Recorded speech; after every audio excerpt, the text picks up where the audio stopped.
El 2 de septiembre de 2001, Antonio Mingote publicó una viñeta en ABC en la que se representaba a sí mismo cavilando ante la mesa de dibujo. La reflexión era esta: todos los días del año, haga frío o calor, esté yo triste o alegre, feliz o desdichado, deprimido o exultante, he de hacer para el periódico un dibujo sobre un tema de actualidad. Y hoy no se me ocurre nada sobre la esclavitud. Hoy toca hablar de nuevo de este tema de actualidad. Y parece mentira, pero al hacerlo tengo que explicar que estoy en contra. Uno de nuestros autoproclamados ulemas digitales, a quien nadie en su sano juicio concedería siquiera la condición de adulto responsable, e incluso habría quien, no nosotros, desde luego, podría pensar en una ley de plazos para su interrupción, Santiago Armesilla, verdadero archipámpano de los revisionistas y gran muftí del socialismo nacional, ha lanzado este sutra con fecha de 18 de febrero. La esclavitud no fue tan mala como se afirma desde el abolicionismo de la misma, tanto hispanismo para acabar incurriendo en galicismos, que sigue, era muy presentista, que castellano, muy presentista, debido al colonialismo depredador capitalista británico, neerlandés, que la acompañó. Creo que tanto el algoritmo censor de YouTube como los censores humanos encadenados a un manual lleno de precisiones contradictorias entenderán que una estupidez del calibre de la esclavitud no fue tan mala como se afirma, tiene que ser una broma. Sin embargo, y por esto tengo que negar expresamente que la esclavitud no fue tan mala como se afirma, y afirmar expresamente que estoy en contra de la esclavitud, al compartir el sutra de Armesilla, que me llegó por una fotografía porque me tiene bloqueado, añadiendo de mi puño y letra que la Inquisición, la esclavitud, la tortura procesal, el diezmo, las mazmorras con cadenas y virotes, la picota, las jaulas, la hoguera, el garrote, las galeras, las potenzas con cuartos y miembros de reo, la mita, las corbeas, la censura y las órdenes reservadas no estaban tan mal.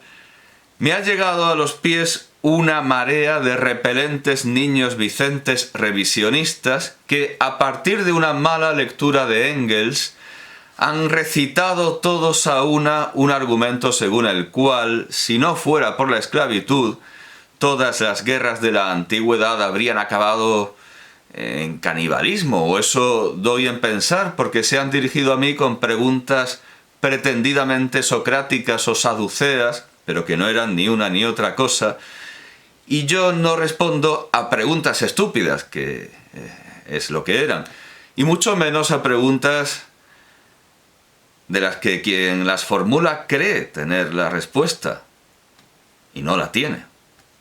La guerra de los romanos y los sabinos no acabó en esclavitud, sino que empezó y acabó en bodas. Y además existe el desplazamiento de poblaciones, como es evidente en África, según avanzan los bantúes. Y no solo existe la huida, sino también la deportación, algo que según las noticias recogidas por Abreu Galindo justificaría la población de las Islas Canarias, algo que siguen defendiendo como hipótesis muchos historiadores, ya que por muy sospechosas o fantásticas que fueran aquellas noticias, suele haber consenso en que los antiguos canarios no sabían navegar y que cuando dibujaban un barco, cuando grababan un árbol, estaba pensando en el mástil, en el árbol. Sí, bueno, cuando grababan el árbol, pero en el sentido figurado.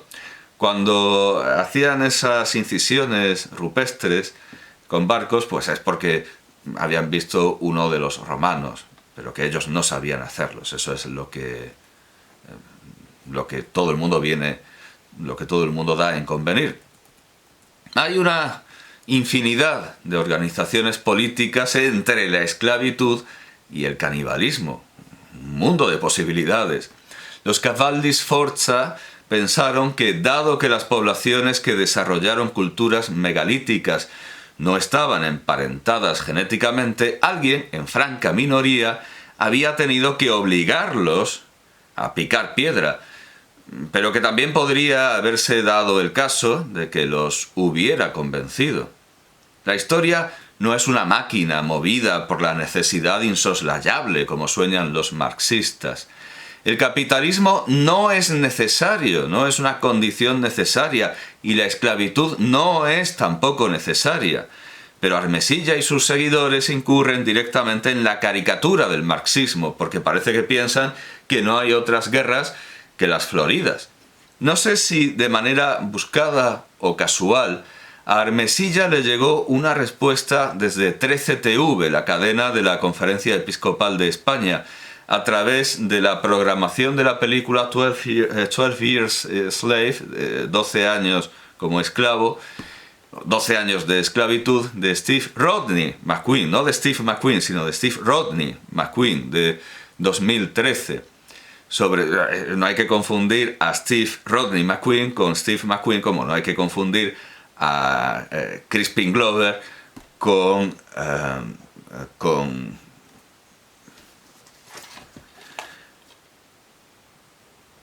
Danny Glover, el protagonista masculino de Manderley, de esta película de Lars von Trier, que tengo a mano por razones evidentes.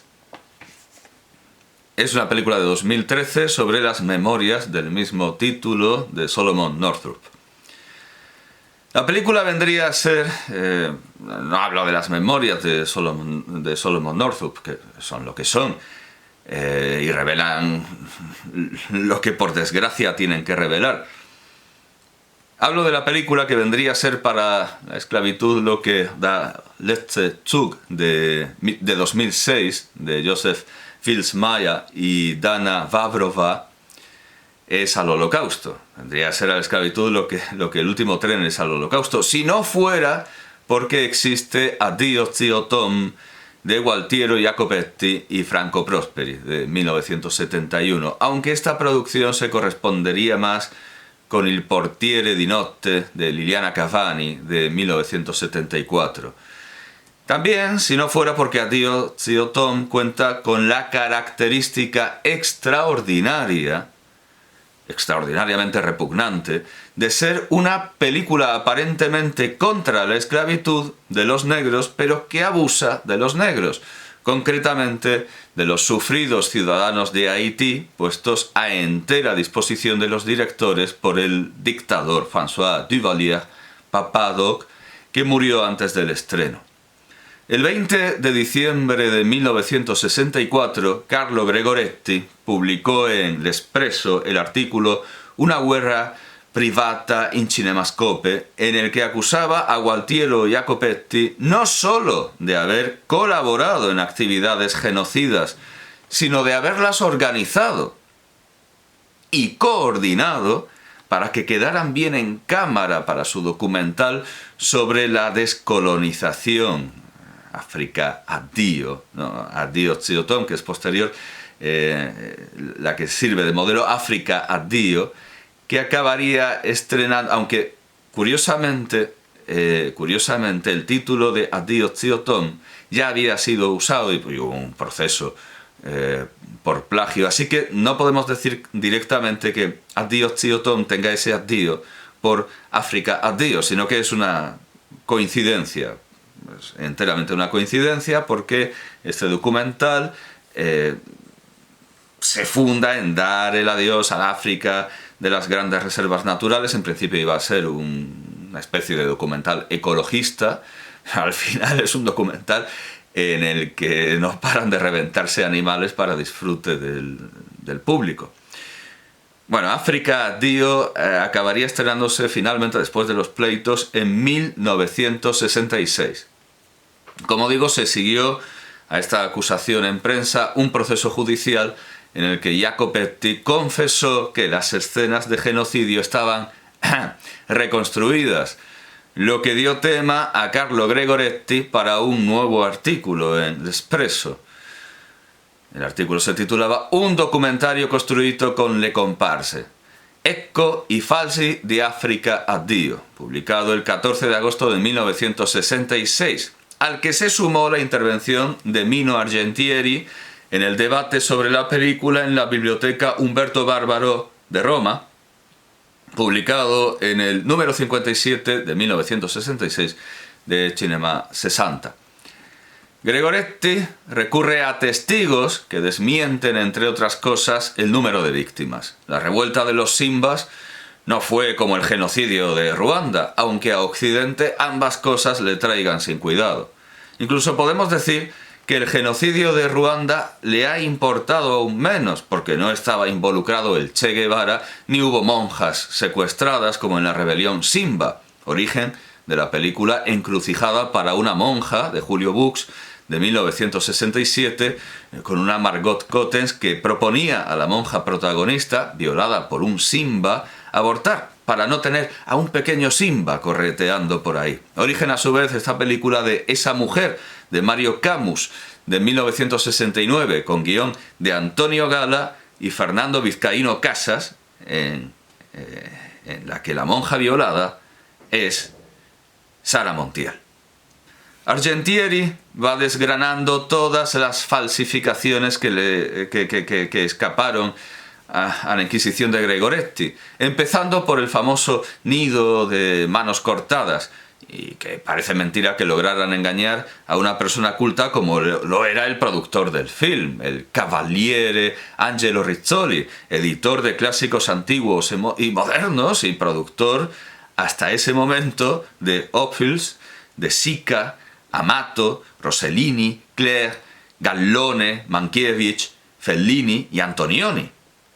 Y es cierto que Roger Ebert, en su crítica publicada el 25 de abril de 1967, creyó que las imágenes aéreas de la masacre de árabes en Zanzíbar eran veraces, cuando para Argentieri eran aéreas precisamente para disimular que eran falsas. Pero Ebert se dio cuenta de que el documental era en su mayor parte una mistificación. Y desde luego, en su crítica de Addio Zio Tom, publicada el 14 de noviembre de 1972, fue muy claro.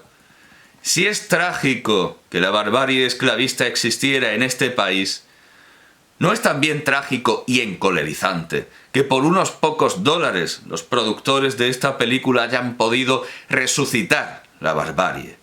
No se equivoquen, esta película humilla a sus actores de la misma manera en la que se humilló a los esclavos hace 200 años. A Alberto Moravia le pareció, en su reseña a Mondo Cane para L'Espresso, publicada el 15 de abril de 1962, que son las palabras de Moravia, que caso raro, en un país razonable como Italia, Jacopetti tiene un genuino interés por el mal, de especie probablemente patológica, pero con una suficiente capacidad de traducción en módulos culturales. Sin embargo, es evidente que esos módulos culturales de los que habla Moravia no son los del documental, a no ser que nos queramos retrotraer a las falsificaciones de Robert Joseph Flaherty o, peor aún, a la mezcla de mentiras y snuff de las películas documentales de Edison. Desde luego, si hubiera que buscar el origen último de África a Dio, lo hallaríamos en la propaganda de Edison sobre la guerra de Cuba y en su filmación de la electrocución de la elefanta Topsy.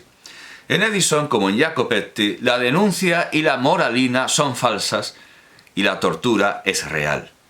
Quizá el hijo más distinguido de la estirpe de Edison y Jacopetti sea Novecento, de Bernardo Bertolucci, de 1976, que comparte la tortura real de animales y la falsificación propagandística. El fascista que revienta la cabeza de un niño contra un muro, como en Addio Zio Tom, donde un negro hace lo mismo con un niño blanco.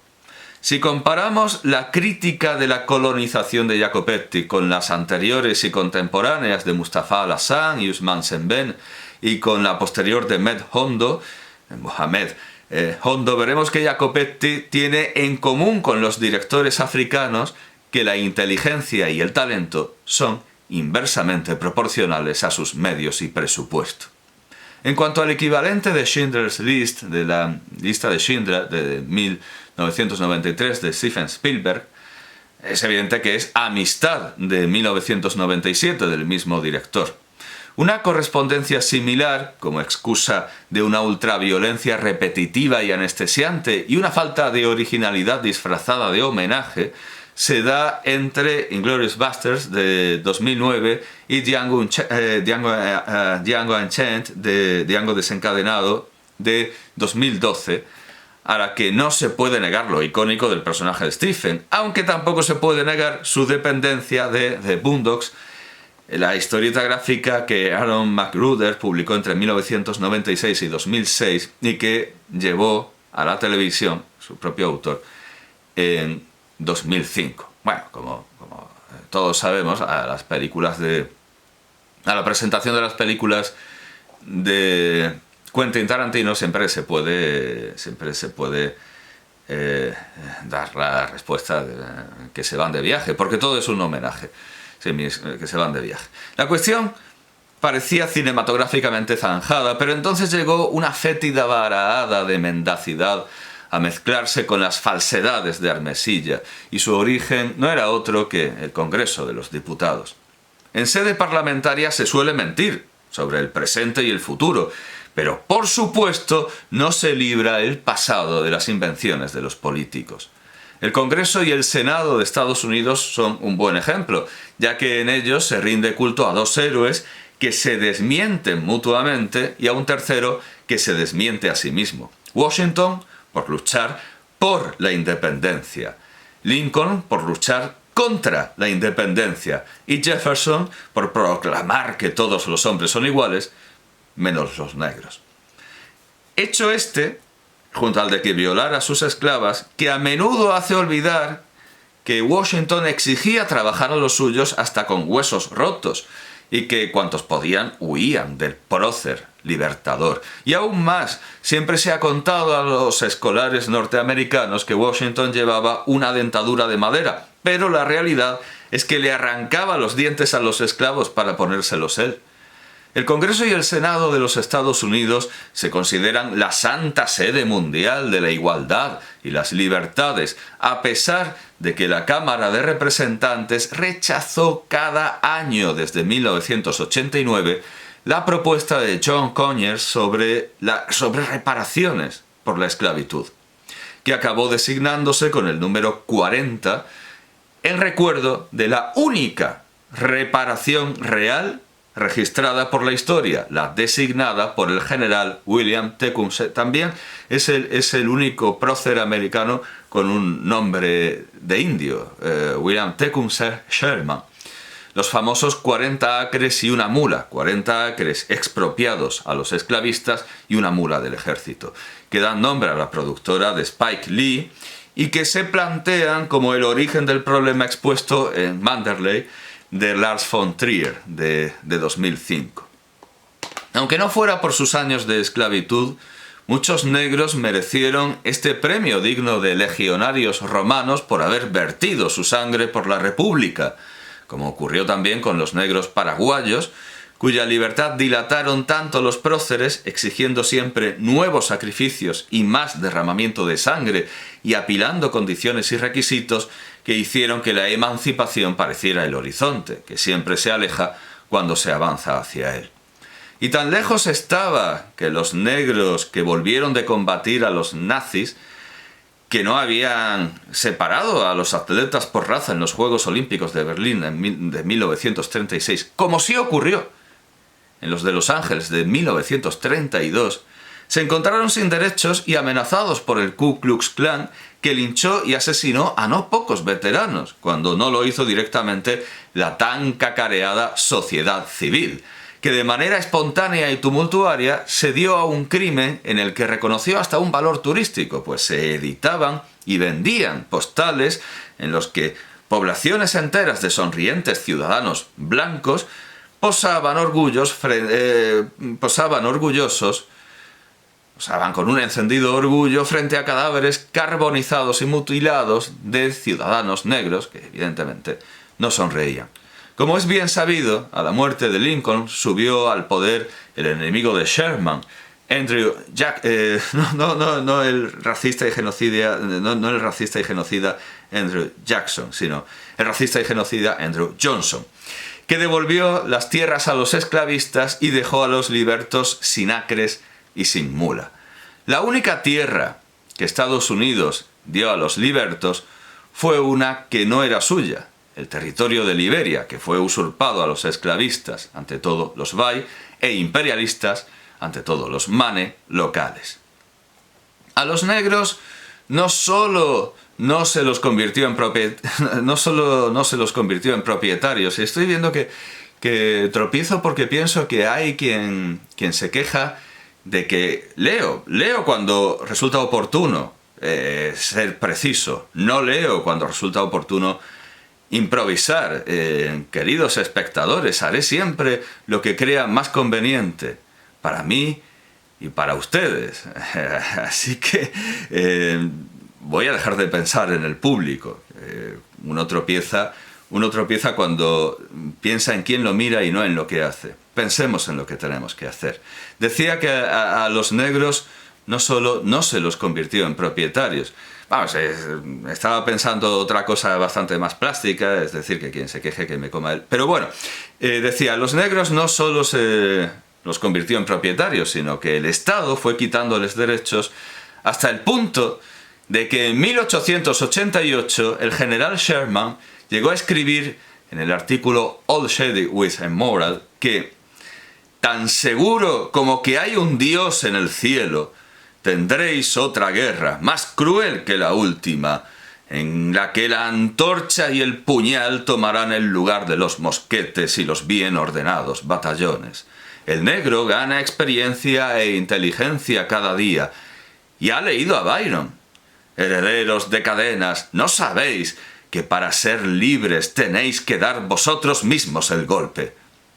Ante otra, bueno, son las palabras que Byron dirige a los griegos y que Sherman dirige a los negros.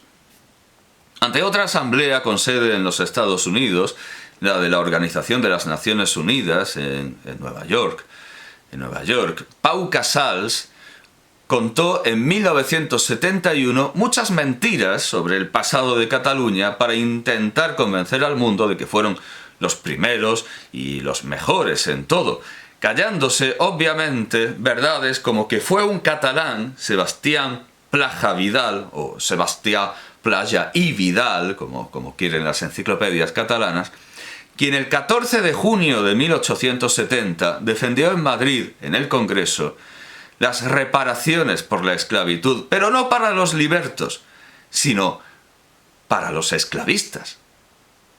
Estas son las razones del lobo, tal como las recogen, con las interrupciones lógicas de otros diputados, tal como las recoge el diario de sesiones de las Cortes, del Congreso de los Diputados, de la carrera de San Jerónimo en Madrid. Se decía ayer aquí, dice Plaja Vidal, se decía ayer aquí, para el crimen no hay indemnizaciones, los propietarios son criminales. Luego contestaré a esto, que pongo como pie forzado. Pregunto yo, ¿en qué somos responsables los actuales poseedores? Ni por qué hemos de sufrir las consecuencias de la esclavitud. Y no digo ya los actuales poseedores, sino los primitivos, los insulares. No han sido nunca, ni han podido ser responsables de los actos en que no han tenido parte. ¿Fueron ellos por ventura los que llevaron a América la esclavitud? No, fue el gobierno de la nación, que obedecía entonces, si no a las leyes políticas, a las preocupaciones o a las costumbres de aquellos tiempos, el que las llevó. Pero ya que en esta Cámara pocas voces se levantan para defender la honra nacional, cuando tantas veces se ve atacada, yo en esta cuestión saldré a la defensa de nuestra patria, porque he de decir que si bien sobre el gobierno recae la culpa, para honra de los españoles debemos decir que no fuimos nosotros los primeros que allí importaron esa fatalísima institución. Cierto que fue el gobierno quien la prohijó, pero los extranjeros, los que la pusieron en práctica. Principiaron los genoveses, siguieron los holandeses y los franceses. Y por último, señores, los filántropos ingleses, que no han cesado un momento de echarnos en rostro esa mancha. El año 1713 hicieron el célebre asiento, que dio lugar a tantos y tan lamentables hechos. En el intermedio de contrato a contrato hacíase la trata, todos sabéis cómo, por administración. El Estado tenía la casa de contratación en Sevilla y se encargaba de llevar los esclavos. Así pues, desde el año 1517 hasta el año 1820, en que se prohibió por el tratado con los ingleses la trata, se hizo con completo conocimiento y autorización del gobierno. Porque cuando cesaron los contratos en 1789, si no recuerdo mal, se declaró completamente libre la trata, pagando los esclavos a su introducción en la isla, como cualquier otro objeto, un derecho fiscal. Tenemos, pues, que casi toda la culpa, casi toda la responsabilidad es del gobierno.